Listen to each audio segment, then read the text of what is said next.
Assalamualaikum warahmatullahi wabarakatuh. Perkenalkan dengan saya Ayu Noviska, NPM 5020205. Di sini saya akan memaparkan makalah hasil dari kelompok 6, yaitu memahami perbedaan individual, kecerdasan, dan kepribadian. Makalah ini disusun oleh nama anggota 1. Fatur Rahman Al-Haris dengan NPM 5020199, 2.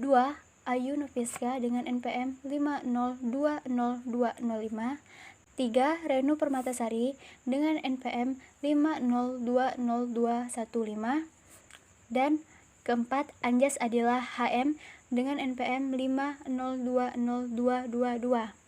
Dan yang terhormat Bapak Chandras Abadi, Magister Pendidikan, Konselor, sebagai dosen pengampu mata kuliah Psikologi Pendidikan.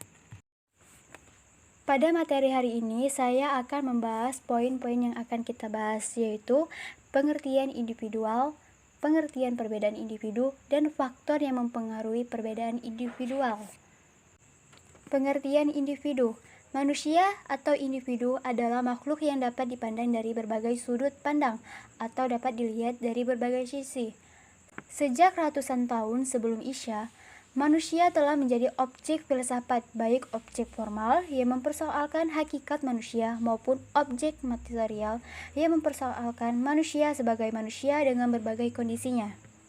Sebagaimana manusia dikenal dengan adanya manusia sebagai makhluk yang berpikir, atau kata lain Homo sapiens, dan manusia sebagai makhluk yang berbuat atau Homo faber, dan ada juga manusia sebagai makhluk yang dapat dididik atau Homo educandum. Dan masih ada lagi manusia sebagai makhluk lainnya. Dalam kamus Ekol atau Sedali tahun 1975, individu merupakan kata benda, yaitu individual, yang berarti orang, perseorangan, dan oknum. Berdasarkan pengertian ini, maka dapat dibentuk suatu lingkungan untuk anak yang dapat merangsang perkembangan potensi-potensi yang dimilikinya, yang akan membawa perubahan-perubahan apa saja yang akan diinginkannya dalam kebiasaan maupun bersikap. Selanjutnya yaitu perbedaan individu. Perbedaan individu terbagi menjadi beberapa macam aspek. Ada dua fakta yang dikenal dan juga menonjol, yaitu dari garis keluarga atau garis keturunan ayah dan garis keturunan ibu. Sejak terjadinya pembuahan atau konsepsi kehidupan yang baru, maka secara berkesinambungan dipengaruhi oleh macam-macam faktor lingkungan sekitar yang akan merangsang pertumbuhan dan perkembangannya. Di mana di sini yang pertama adalah semua manusia mempunyai unsur-unsur kesamaan di dalam pola perkembangannya. Yang kedua, di dalam pola yang bersifat umum dari apa yang membentuk warisan manusia secara biologis dan sosial. Tiap-tiap individu mempunyai kecenderungan berbeda. Perbedaan-perbedaan tersebut secara keseluruhan lebih banyak bersifat kuantitatif dan bukan kualitatif. Sejauh mana individu berbeda akan mewujudkan kualitas perbedaan mereka atau kombinasi-kombinasi dari berbagai unsur perbedaan tersebut. Ciri serta sifat atau karakteristik antara orang satu dengan yang lain berbeda-beda dan tidaklah sama. Perbedaan ini disebut dengan perbedaan individu dan perbedaan individual. Lanjut dengan pembahasan selanjutnya, yaitu apakah intelijensi itu? Intelijensi ialah kemampuan yang dibawa sejak lahir yang memungkinkan seseorang berbuat sesuatu dengan cara yang tertentu. William Strain mengemukakan batasan sebagai berikut.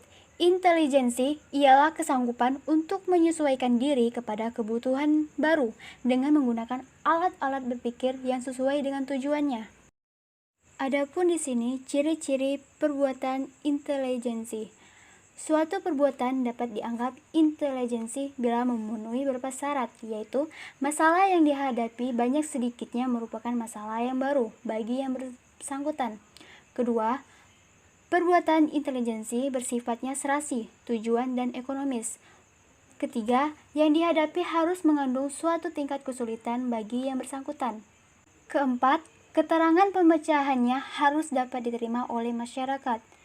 Kelima, dalam berbuat intelijensi seringkali menggunakan daya mengabstraksi. Yang keenam, perbuatan intelijensi bercirikan kecepatan. Proses pemecahannya relatif cepat sesuai dengan masalah yang dihadapi. Yang ketujuh, membutuhkan pemusatan perhatian dan menghindar perasaan yang mengganggu jalannya pemecahan masalah yang sedang dihadapi. Lanjut, yaitu faktor-faktor apakah yang mempengaruhi intelijensi seseorang. Faktor-faktor yang dapat mempengaruhi intelijensi sehingga terdapat perbedaan intelijensi seseorang dengan yang lain ialah: pertama, pembawaan. Pembawaan ditentukan oleh sifat-sifat dan ciri-ciri yang dibawa sejak lahir. Kedua, kematangan. Tiap organ dalam tubuh manusia mengalami pertumbuhan dan perkembangan. Tiap organ atau fisik maupun psikis dapat dikatakan telah matang jika ia telah mencapai kesanggupan menjalankan fungsinya masing-masing. Kematangan ini berhubungan dengan erat dengan umur. Yang ketiga, pembentukan. Pembentukan ialah segala keadaan di luar diri seseorang yang mempengaruhi perkembangan intelijensi. Dapat kita bedakan pembentukan sengaja atau seperti yang dilakukan di sekolah-sekolah, dan pembentukan tidak sengaja, misalnya pengaruh alam sekitar. Yang keempat, minat dan pembawaan yang khas. Minat mengarahkan perbuatan kepada suatu tujuan dan merupakan dorongan bagi perbuatan itu.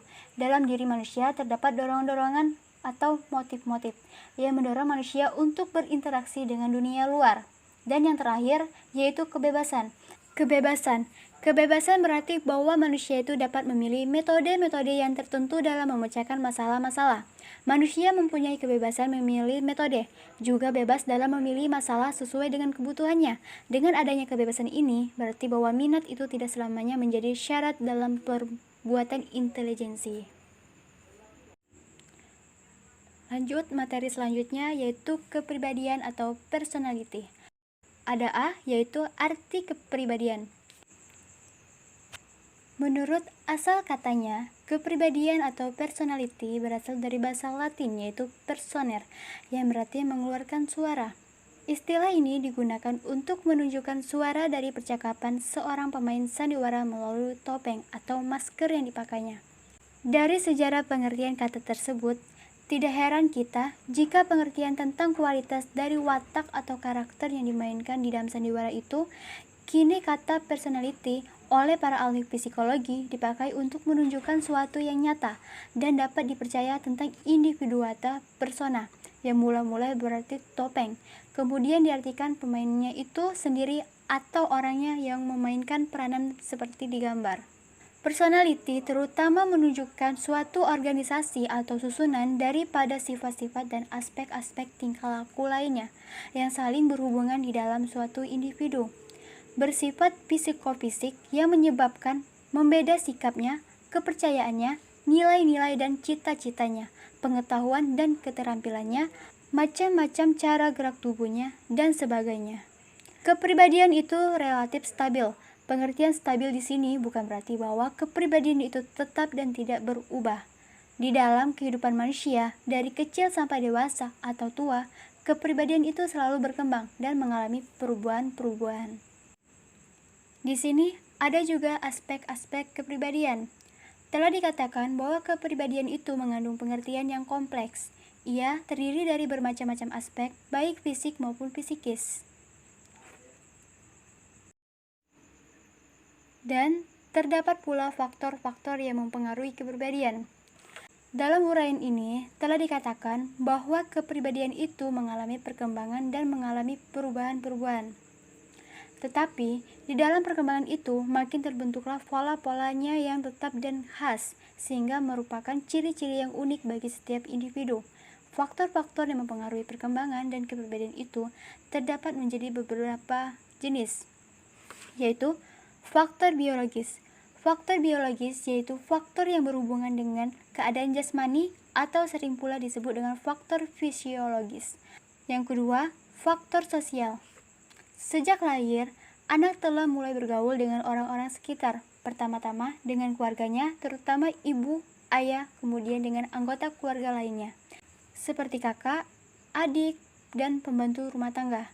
Dalam perkembangan anak pada masa bayi dan kanak-kanak, peranan keluarga, terutama ibu dan ayah, sangatlah penting dan menentukan pembentukan kepribadian anak selanjutnya. Demikian pula tradisi, adat istiadat, dan kebiasaan-kebiasaan yang berlaku dalam keluarga itu. Kemudian faktor kebudayaan. Faktor kebudayaan ini termasuk pula ke dalam faktor sosial, seperti yang baru saja dibicarakan. Dan yang terakhir yaitu faktor yang mempengaruhi perbedaan individual. Setiap individu pasti memiliki perbedaan yang unik. Perbedaan inilah yang nantinya akan membedakan antara individu yang satu dengan yang lainnya, sehingga dapat dijadikan sebagai ciri khas yang dapat membedakan individu tersebut. Akan tetapi, pada dasarnya perbedaan ini disebabkan oleh beberapa faktor yang dapat mempengaruhi adanya perbedaan individual yang terdapat pada setiap individu. Dan faktor-faktor yang dapat mempengaruhi jenis-jenis perbedaan individual adalah kecerdasan, bakat, keadaan jasmania, penyesuaian dan emosional, dan latar belakang keluarganya. Dan itulah materi dari kelompok kami. Jika ada kesalahan, saya mohon maaf, dan kepada Allah saya mohon ampun. Sekian, terima kasih. Wassalamualaikum warahmatullahi wabarakatuh.